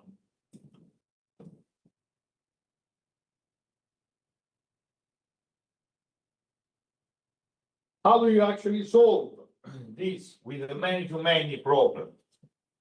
You sort all the calls received by departure time. You place the first call in the first vehicle. You compare the cost of placing the second call in the second vehicle with the cost of placing the second call in the first vehicle. You repeat the procedure each time, deciding whether to activate a new vehicle or include the new call in the one of the vehicles already moving. Only in the second phase, you review the insertions which have been more costly, and eventually you modify them. You have to respect all the time constraints. Now, this is how the algorithm works. The algorithm needs to have rules, otherwise there is no algorithm. Okay. Then, once the engineer uses the algorithm, he also needs to know how to force the algorithm. For example, when my students use this algorithm, what they normally do is that they make everything possible for the algorithm to never reject any calls. Only in a second moment, you go and look to the output and see if some of the calls are actually too expensive to be served. How do we decide whether a call is too expensive? We check how much would it cost to serve the same call paying for taxi instead of sending one of our vehicles. In case the taxi cost is lower than one of our vehicles, it means that it doesn't make sense to buy and operate a vehicle more just to respond to these calls. Then, depending on whether you are doing a public transport service, if you're doing a public transport service, you have to respond to all calls. So, mandatory. If you are doing a taxi service, taxi can reply, no, sorry, I don't have vehicles and it's anti-economic for me, so I don't have vehicles, sorry. Okay. Oh, naturally, if you're doing an advanced request service, it's best to know rules to reject the call straight away rather than accepting the call of somebody and then saying, no, I'm sorry, I'm not responding to you. Okay, for example, in our case, what we do is that if you are registered as a potential driver, if you are calling in the peak times, then our response is always yes. And in case I have not enough vehicles to actually accommodate your call, I take the burden, actually she takes the burden because she pays, but I mean, she takes the burden of paying a taxi for that. Okay.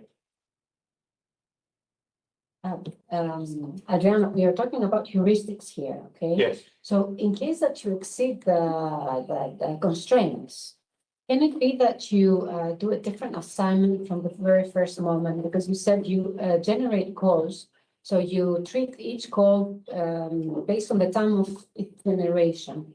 So what if the sequence changes? That could change also how well you address the constraints. So do you consider that in your heuristics? The second phase of the heuristic algorithm tried to solve exactly this. So it changes, it switches one call considering before another to try and see whether the heuristics finds a different solution. Okay, so this is how we try to solve this. But this at algorithm level. At engineering level, what we do is that we try to play with those limits. I shouldn't say that, but I mean, this is actually, we try different combination of the limits to try and see whether there are many differences. So you loosen up the constraints. We try to loosen up the constraint or to play with the constraints differently. Actually, each call can have individual constraints. So you can find out that there are certain calls which are much more complex than others, for which you have to loosen up. It doesn't make sense to loosen up the constraints for everybody, but you can loosen up the constraints for these specific calls. Now, with the algorithm we are using in for actually scheduling the service for TUSS, we entrust all of this process to the artificial intelligence. So it's the artificial intelligence that plays with the constraints, etc. And I have to tell you that the first results were really interesting. Then we had to limit the artificial intelligence in a certain way, and at the end, it's coming out something useful, and it's even working better than this one that we had made, say, with our own brain, without any artificial intelligence involved. So, what we need, the road network, the nodes, the links, and the charging station. Again, this software has been made with the idea that there would have been electric vehicles, and electric vehicles do have a range problem. However, at least in the first instances, I recommend not to consider this. So you need to put some recharging station because otherwise the software doesn't work. But what we do is normally we lower the energy consumption and we increase the energy capacity. So the energy consumption goes with the road length, and the energy capacity goes with the vehicle. And we try to make each vehicle capable of finishing the simulation without ever needing to go to recharge. Then this is something you can consider later on, but actually doing it for any single list of codes, etc., might be complicated. And of course, you need to have at least a trip request.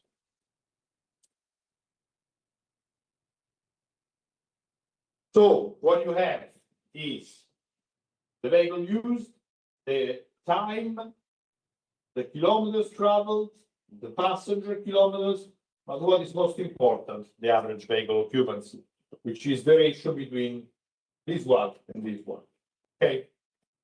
It also gives you an aggregate of average riding time and also the average deviation from the direct ride time.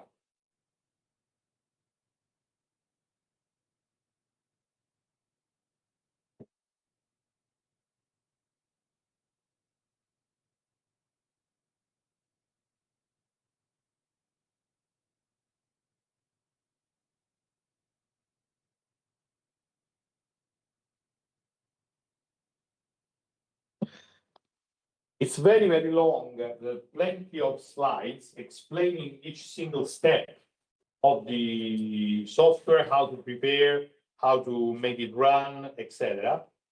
I think it would be very boring unless you are planning to use it. So what I will be doing, if you agree, I will leave the slide. So if anyone will want to use it, you all have with the slide explain how it works. I will also leave the software. So you will be able to use the software with the, Thank you.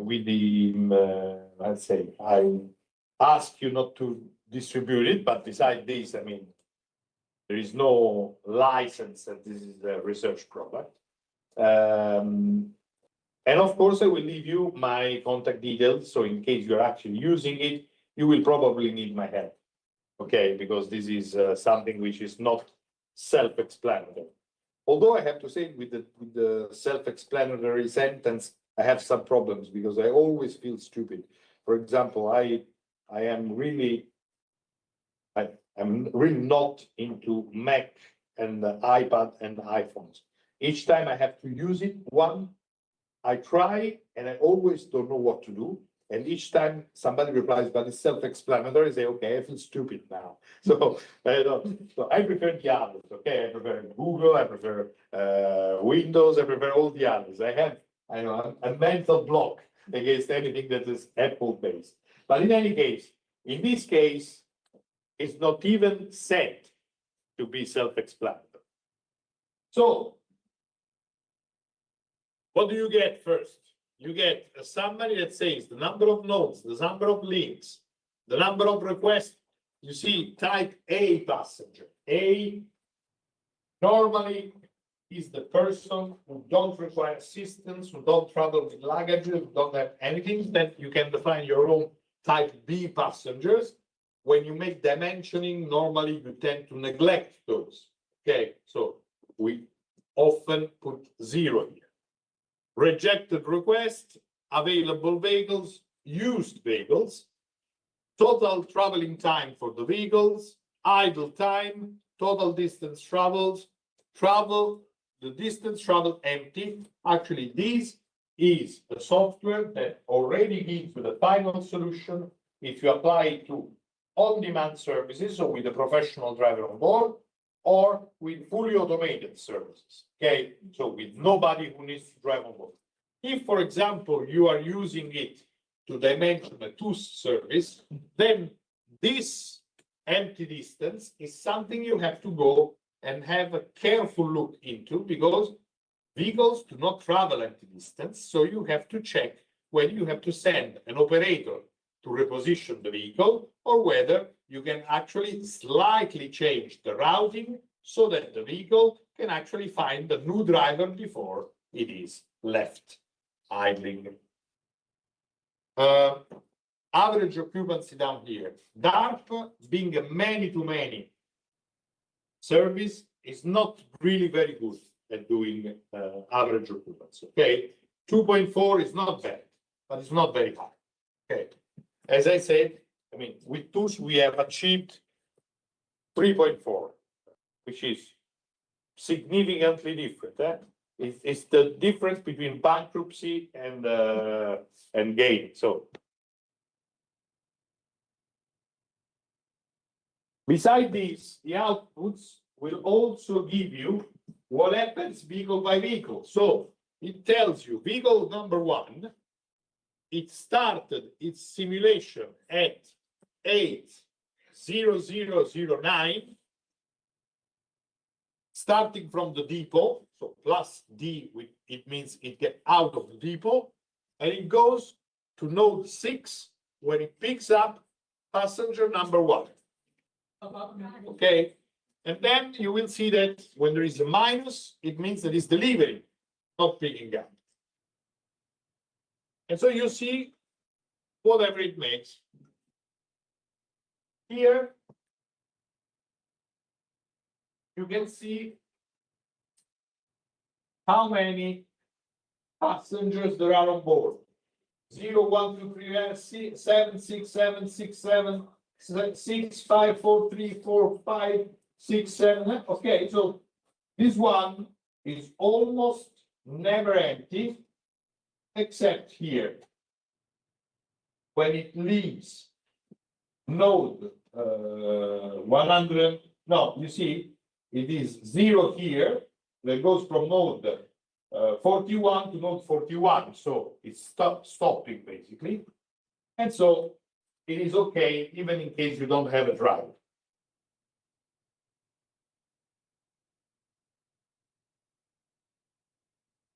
Finally, you have the outcomes of each single call. So passenger number 1 had the origin in node 6, destination in node 40. He called at 8:00:09. He departed at 8:05:09. He arrived. It actually was picked up at 8:07:19. It was delivered at 8:16:42 with an actual ride time of 9 minutes 0.38, which is compared to the maximum riding time of 10 minutes 8. So this was a very, very unlucky first customer. Okay, actually, if you look better at this, you see that he already made a number of tours to respect all the constraints, which were enlarged, all of them. Actually, the software made several rounds with the same passenger on board before delivering. This is something that, of course, can be eventually manually corrected later. I show you how it works. So all the vehicles leave node 1. The vehicles here goes to pick up people when there is the green flag. It means that there are passengers to pick up. If the dot becomes bigger, it means that they have more passengers on board. Node 40 and node 41 are the 2 train stations.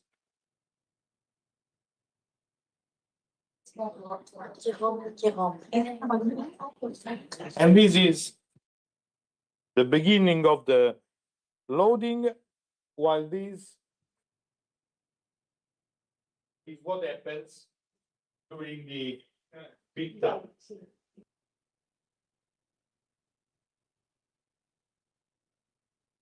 A lot of people are actually picked up here.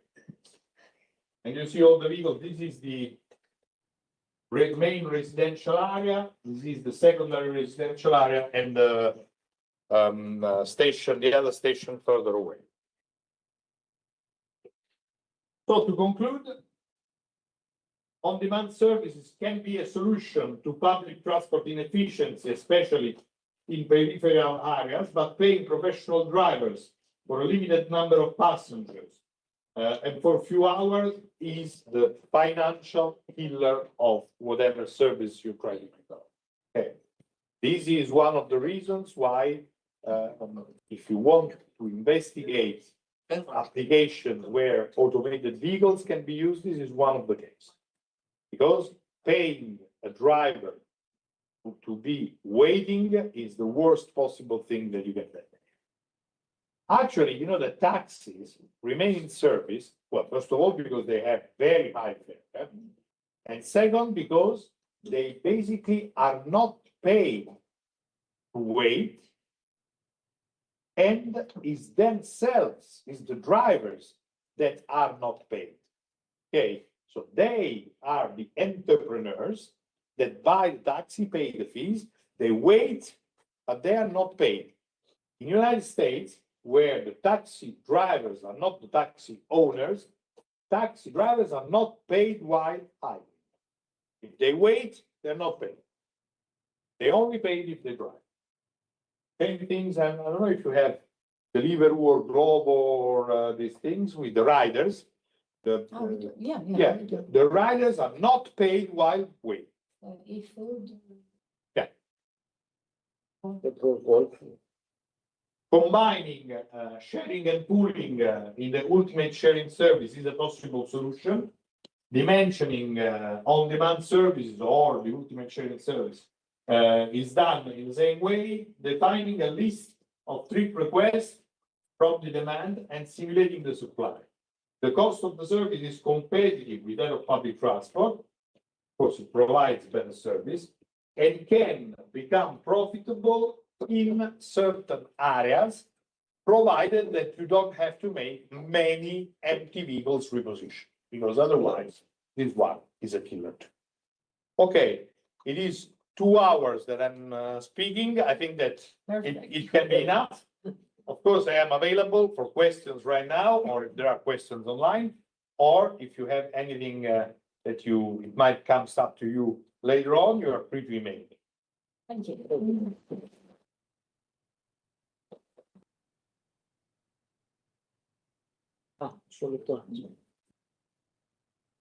Questions? Algorithms, but I would ask you a question. And the constructive algorithm, as you said, it's like each stage, it's a new customer, a new problem, without considering what will happen next, just solve that way. Then the ameliorative evaluates if that specific selection there was the best compared to all the rest, to the whole chain, to the whole first class. What it actually does is what Daniel has said before. So if we have the list of calls and we process the list of calls in order, it might be that changing the order, it changes the result.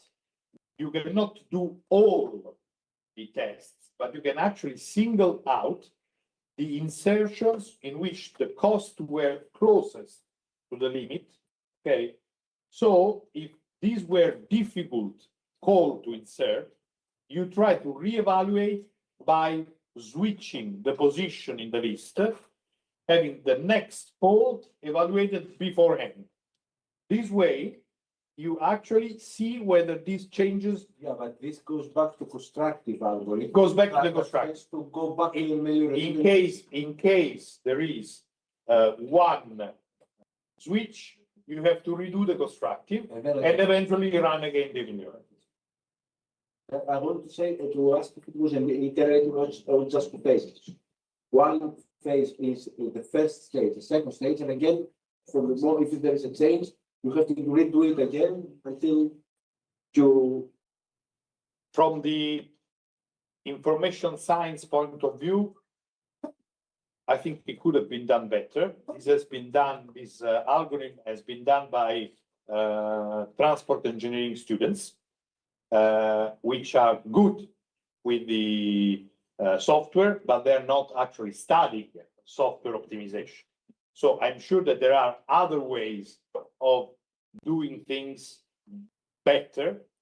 what I was concerned when I asked a long time ago to make this software, what I was concerned with was something that could run real time, so something that you don't have to wait, you don't have to wait days for it to finish.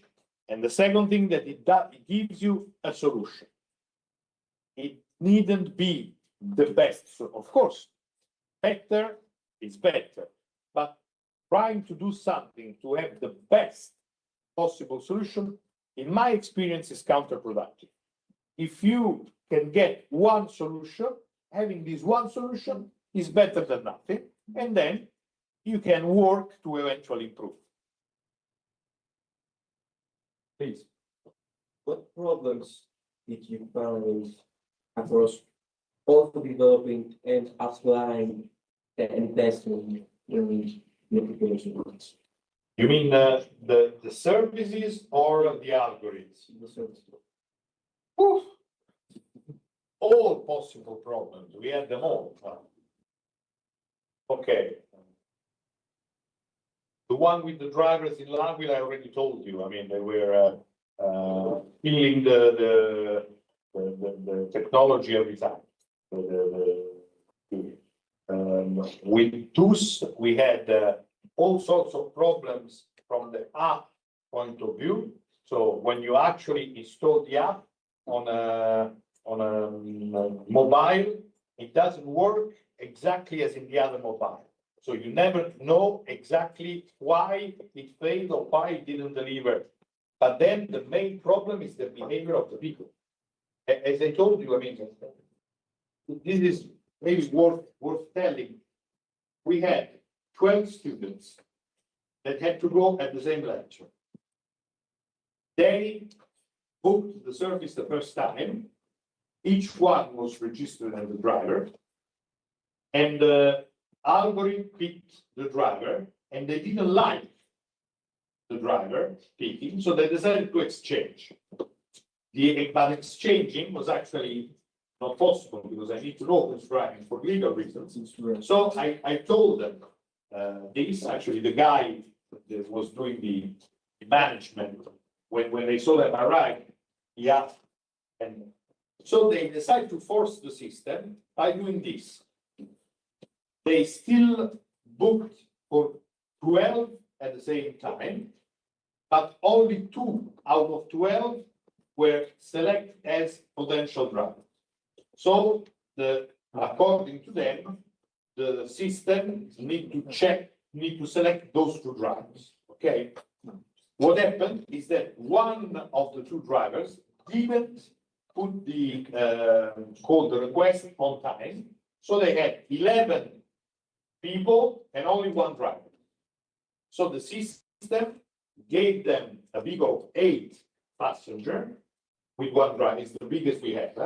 So with 1, and the other 3, they said, okay, sorry, you can't get on. And they decided to get on the vehicle even if they were not allowed. Okay, that's how. And so we found out people actually hanging out of the vehicle. Okay. They're very slow vehicles, but still, I mean, this is something. So the way which people use this thing, so we had to insert many different things. For example, right now, you can give a feedback to the driver. So you, as a passenger, you can say to the system, I don't like this driver. Then you have another, instead of being yes or no, being driver or not, is yes, I can be a driver. Yes, I can be, but I don't want to. Or I really cannot be a driver. And then we have now in each vehicle, when you sit on the vehicle, you have the sensor, which is the one used for verifying the system, is connected with the computer. So if you're sitting on the vehicle, I'm actually counting how many seats are occupied. So we had to make a number of technological, I mean, sorry to say that, but technological to actually try and pair the challenges that the users poses. Okay, and we are still learning. Okay, because we are still doing it with very well educated people. Because I mean, they are all engineering students.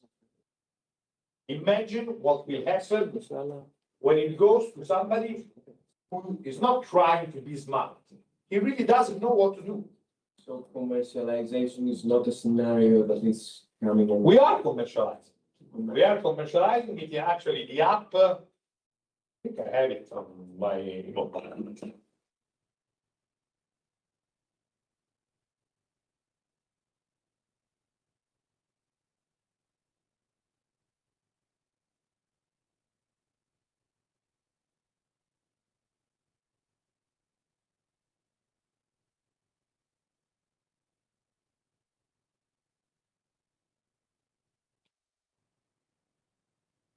Okay, it doesn't want to start.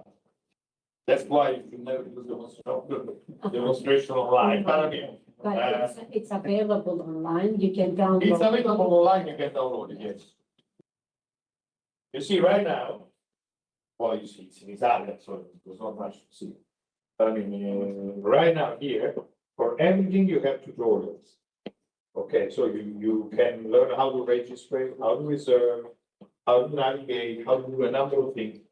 And actually, the first time you go and register, even before registering, the tutorial starts automatically. So you have to kill it. And these are the ways in which we try to start. I mean, we're much too young to know how many problems we can possibly have, but I remember there was a well-established car sharing company in Rome. They changed vehicles. They put these small electric vehicles that had the handbrake by pedal. Okay, nobody knew how to remove the handbrake by pedal, and so a lot of people started with this handbrake, and there was this wheel smoking. Okay, so they had to, each time you book one of those vehicles, they had to put a tutorial that say, "Hey, the handbrake is a pedal. Push the pedal." It's always the technology is always the same. There is a learning. Okay, then, thank you very much. Thank you.